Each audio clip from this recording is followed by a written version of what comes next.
All right, so you shared this guided meditation with us. Yeah. It's called Transform Negative Energy with a Powerful Aura Meditation guided practice. Yeah. And when we saw that, we were like, okay, we got to deep dive into this one. Right. So for this deep dive, we're going to explore the core principles and techniques it uses to help you transform that negative energy. Absolutely. And you can think of this deep dive like a shortcut to understanding what's really happening within that practice and what you're intended to experience as you go through it. Yeah, I think that's a great way to put it. A shortcut to enlightenment, if you will. Yeah. Okay. What I thought was really interesting about this meditation was that it had such a clear step-by-step structure to it. Yeah. It's really kind of like a guided journey Right. that takes you from finding your center Yeah. all the way to integrating the experience back into your day. Yeah. And so what we're going to do today is we're going to walk through that structure together. Yeah. And we're going to look really closely at the different stages, the visualizations that it guides you through, and those key affirmations that it uses. Okay, so let's get into it. Right. So the meditation starts off pretty simple, right? You find a quiet space. Yes. You get comfortable. You close your eyes. Very basic. But I'm interested, like, when you take those first steps, what's really happening there? I think what you're doing with those first steps is you're really setting the stage for inner work. Okay. So finding a quiet space. Right. You're minimizing those external distractions, which kind of naturally helps you to direct your focus inward. Okay. And then getting into a comfortable posture supports physical relaxation. Right. And often as you relax physically, Yeah. it helps to quiet the mental chatter as well. Okay. And then closing your eyes further supports that inward shift. Yeah. It's reducing the visual input. Right. And allowing your other senses and that internal awareness to become more present. It's like you're creating this focused container for yourself. Right, almost like you're preparing a calm space. Right. Before you start any focused activity. Absolutely. Yeah, and then it goes into breath awareness, where you just notice the cool air coming in, Right. warm air going out. Yeah. And it even guides you to relax your jaw, your shoulders and hands with each exhale, which I thought was interesting how specific that was. Yeah, I think the reason for that is, that breath and that relaxation is really such a powerful way to start shifting your nervous system. Okay. Focusing on your breath. It's a very well-known technique for bringing you into the present moment. Right. Because your breath is always there with you in the now. Yeah.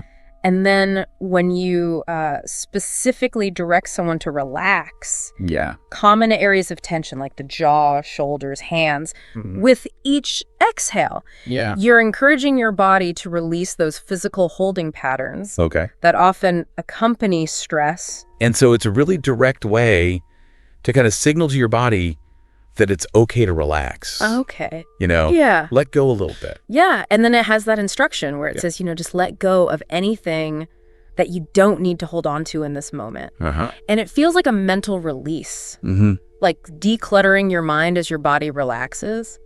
It's an invitation to release all of those mental to-do lists. Yeah. The worries about the past, the anxieties about the future. Yeah. And to just arrive fully in the present moment. Okay.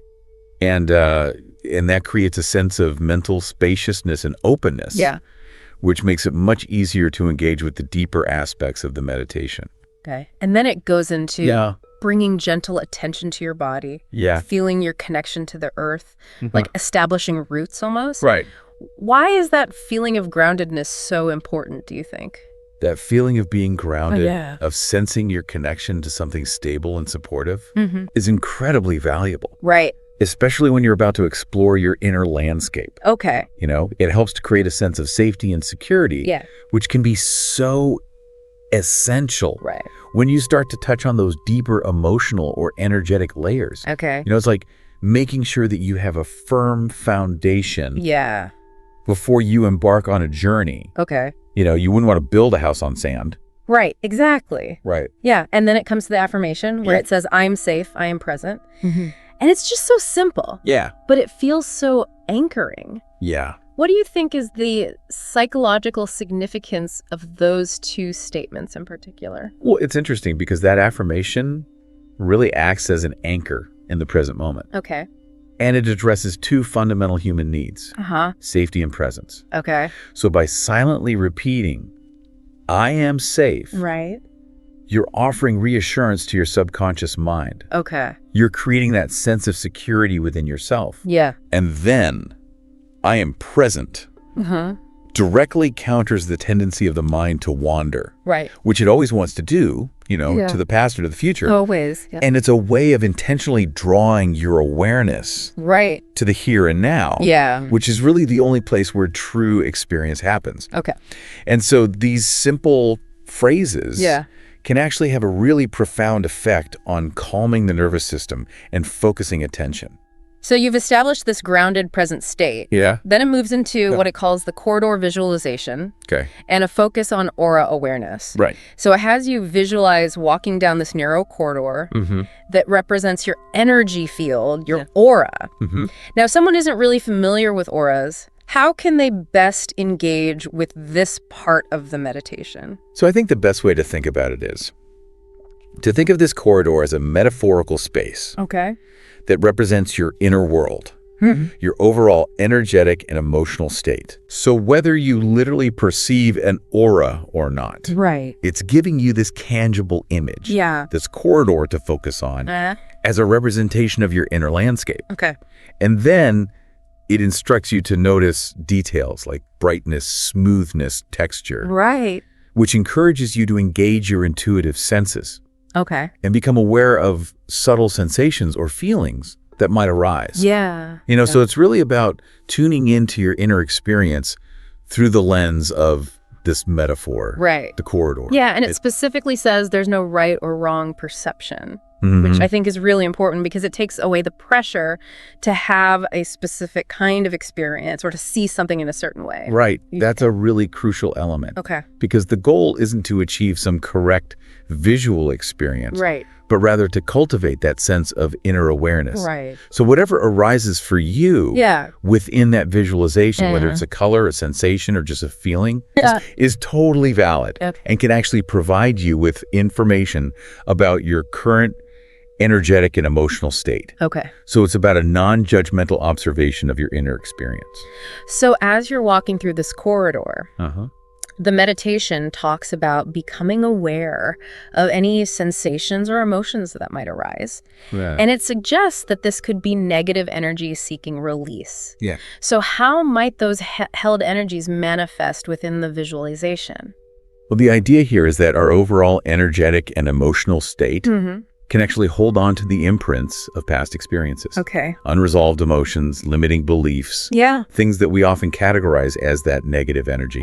So as you bring your focused awareness to this symbolic space of your inner world, through the corridor visualization, those held energies can actually surface as various sensations, maybe a feeling of tightness or heaviness or a specific emotion might arise. It's like you're bringing this subtle pattern into clearer focus. And it's at that moment when something potentially uncomfortable comes up that the meditation gives you an affirmation. And it says, I welcome what arises. All of me is worthy of love. And that feels really important. Like the idea of not resisting those feelings. Absolutely. So this affirmation is all about radical self-acceptance. It's acknowledging that these feelings, these sensations are a part of your current experience. And it explicitly states that they do not diminish your inherent worthiness. So by consciously welcoming what arises, you're creating a space for those energies to be acknowledged and potentially processed and released rather than being suppressed or resisted, which often just prolongs their hold on us. So you've become aware of this negative energy, maybe as a sensation or a feeling within this corridor. And then the meditation talks about meeting that negative energy with compassion. It asks you to actually visualize a shadow or a dense cloud and to approach it with curiosity rather than fear. And that shift in perspective feels so powerful. It is. What makes curiosity such a transformative approach in this context? It's interesting because that shift from fear to curiosity is really transformative. Because fear tends to trigger that fight or flight response. And that can actually amplify any sense of negativity or resistance. Whereas curiosity fosters a sense of openness. And it allows you to observe whatever arises without immediate judgment or the need to push it away. Okay. So you're creating a space for understanding. Yeah. Asking, what is this? Right. What is it trying to tell me? Yeah. Rather than just reacting with aversion. Then it instructs you to breathe deeply and send golden light from your heart to the shadow. Yeah. Along with this affirmation, I see you. You are a part of me, and I offer you love.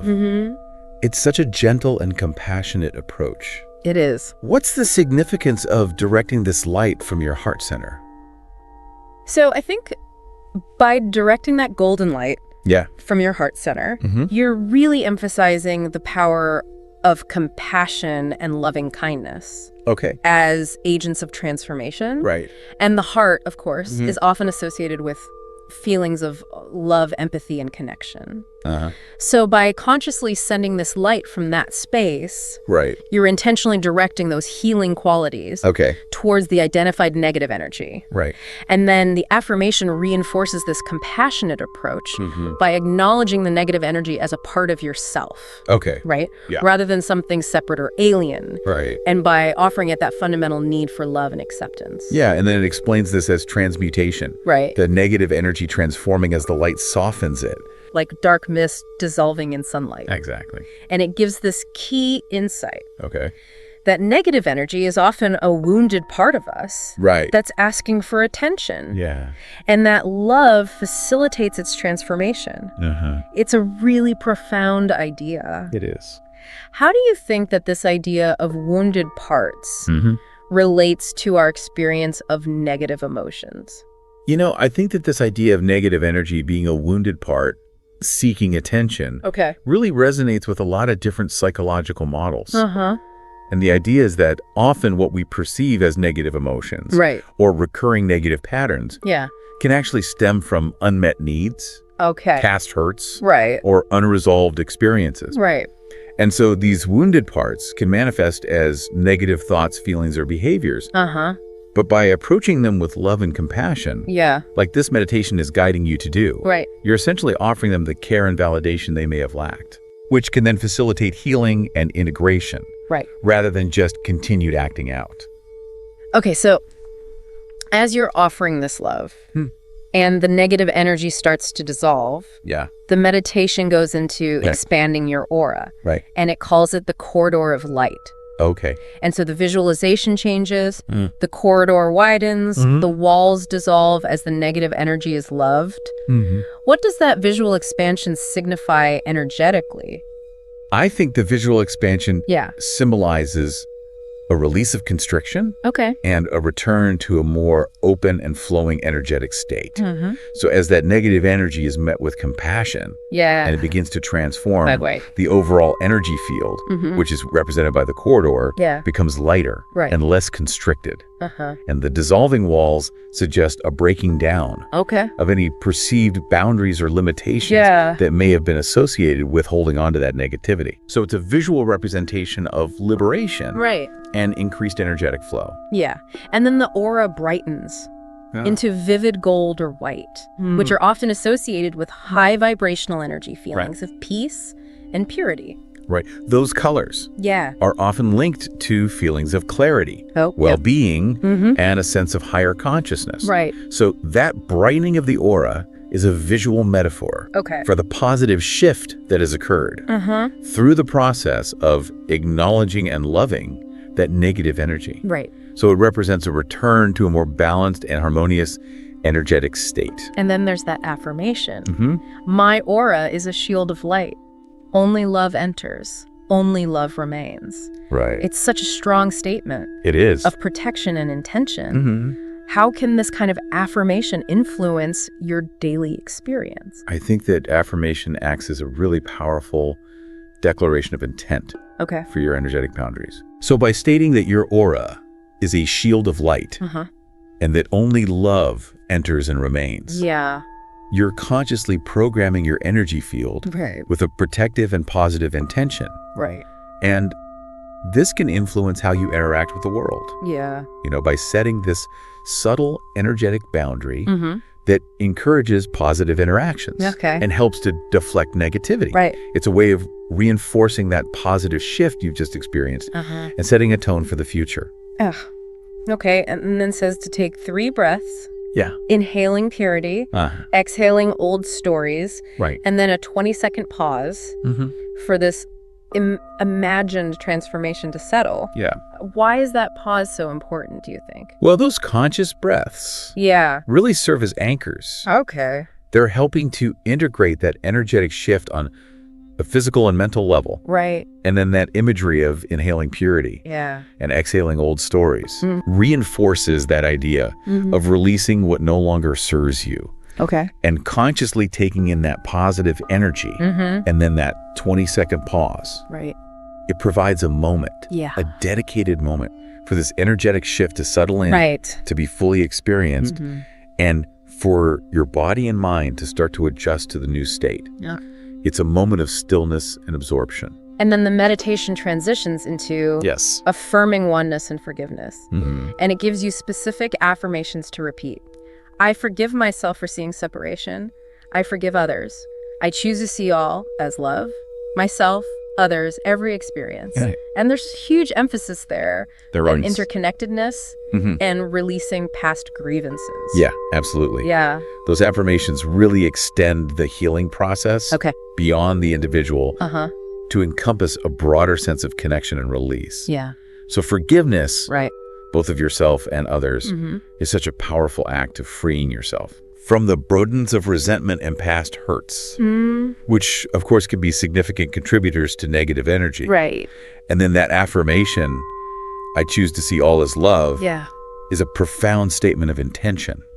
Right. It's shifting your perspective towards unity and compassion and a more positive interpretation of your experiences and relationships. Yeah, and then it even has you imagine, thousands of others meditating with you. Right. All contributing to this healing of the collective aura of humanity. That's right. And that just adds this huge universal dimension to the practice. Absolutely. How do you think that sense of collective intention can amplify the individual experience? Well, I think that sense of collective intention can be so powerful. Knowing that others are engaged in similar practices creates that feeling of shared purpose and support. Okay. And it amplifies your own experience. And it taps into the idea of a collective consciousness. Yeah. And the potential for that shared positive energy to have this broader impact, fostering a sense of belonging and interconnectedness that can really deepen the individual's feelings of peace and well-being. Okay, so then the meditation gently guides you back to your physical body with what it calls returning and integration. And it has you wiggle your fingers and toes, roll your shoulders, take a deep breath, and then you open your eyes when you feel ready, carrying that sense of light with you. It's such a mindful way to conclude the practice. Yeah, I think that gradual return is really essential for gently reintegrating back into your physical reality after being in this deeper state of awareness. So those gentle movements help to reawaken your physical senses. And the conscious breath helps to ground you. And then that instruction to carry this light with you serves as a reminder to bring the positive energy and insights that you gained during the meditation into your everyday interactions and activities. And then that final tip, place your hand over your heart. Whisper, I choose love. Just to reconnect with that feeling throughout the day. It's like a little touchstone you can use. It is whenever you need it. That simple act. Placing your hand over your heart and consciously choosing love serves as such a powerful anchor. A physical and mental reminder of the intention that you set during the meditation. So it's a readily accessible tool that you can use throughout the day to reconnect with that feeling of compassion and positive energy. And it helps to sustain the benefits of the practice. So the source material concludes with a section called Why This Works. And it gives some helpful insights into the principles behind the meditation. And it highlights what it calls structured flow. And so it's guiding you systematically from tension to awareness to release and ultimately to empowerment. To empower it. And then it also talks about a science tie-in where it's explaining energy transmutation through this metaphor of shadow transforming into light. Right. Which, you know, it's not a strict scientific explanation, but it offers this logical framework. Right. Yeah. Yeah, I think that structured flow is a key element because it provides a clear and sequential pathway through the meditation. Yeah. And it builds upon each stage to create a cumulative effect. Okay. So this structure can create a sense of safety and trust in the process. Right. And then that science tie-in, while it uses that metaphorical language, it's trying to give a cognitive understanding of the transformative process, making it more accessible to those who appreciate a more logical framework, even if the concepts are primarily experiential. And it also emphasizes these actionable cues, like the specific affirmations in the physical grounding techniques, which just make it really practical and easy to follow. Yeah, those actionable cues are so vital for engagement and effectiveness. You know, those affirmations, they provide concrete verbal tools for shifting your mindset and energy. And then the grounding techniques offer tangible ways to connect with your physical body and the present moment. And then finally, it talks about that consistent aura focus, which keeps the practice aligned with its title and the overall intention of working with your energy field. Okay, so to bring it all together, this deep dive into transform negative energy with a powerful aura meditation has shown us that it takes you through this really deliberate process. You know, starting with the grounding and the breath to center you, then using the corridor visualization to help you become aware of your inner energetic state and any negative energy that you're holding on to. And then the core of the practice is about meeting that energy with compassion. Using love and light for transmutation, which leads to an expansion of your aura and a reinforcement of that positive energy through affirmations of oneness and forgiveness. And then finally, it guides you back to your daily life with those practical integration techniques. And just as the source material reminds us, your aura is a reflection of your inner state. Absolutely. So we should nurture it regularly. So I'm just thinking about this practice and how it encourages you to consciously work with your internal energy. Do you think that that could actually influence your interactions with the world around you? I think so. You know, I think if we consider that our internal state has a direct impact on how we perceive and interact with the world, then consciously cultivating a more balanced and compassionate inner landscape, like this meditation is guiding us to do, could have these ripple effects in our external lives. You know, by fostering more inner peace and love, we might just naturally approach our interactions with others with more understanding, empathy, and positivity, potentially leading to more harmonious relationships and experiences. So it suggests that inner work can have some pretty significant external benefits. It's a powerful reminder. It is. That maybe some of the most profound changes that we can make begin with that inward journey. So thank you for joining me. Thank you for having me. For this deep dive. It's been a pleasure. And to you, our listener, we encourage you to revisit this meditation with this new understanding and see what insights it might offer you on your own path. On your journey. Yeah. That's right. Yeah. Awesome. We'll see you next time. See you later.